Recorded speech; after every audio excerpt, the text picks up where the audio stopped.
Presiden Joko Widodo mengajak para pemimpin KTT G20 berkeliling hutan mangrove Tahura Ngurah Rai pada Rabu 16 November kemarin.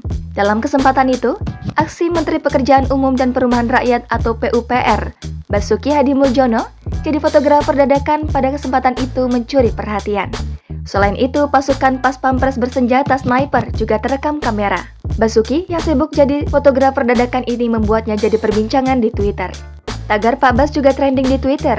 Popularitas Pak Bas terkerek ke puncak tertinggi. Netizen menyukai aksi Pak Bas menjadi fotografer dadakan di acara G20 di Bali. Alih-alih mendampingi Jokowi bersama para delegasi G20, Basuki justru memposisikan diri menjadi fotografer.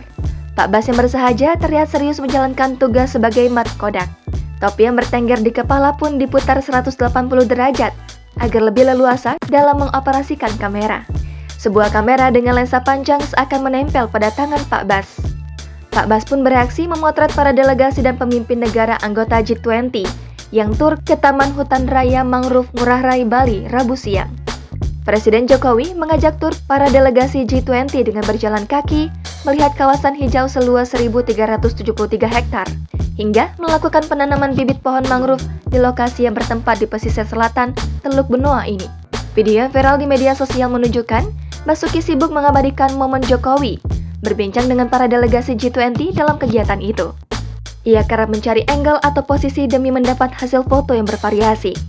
Basuki juga terlihat santai berjalan di tengah-tengah rombongan delegasi dan para pemimpin negara dunia tersebut. Jangan lupa subscribe, share, komen, dan like ya!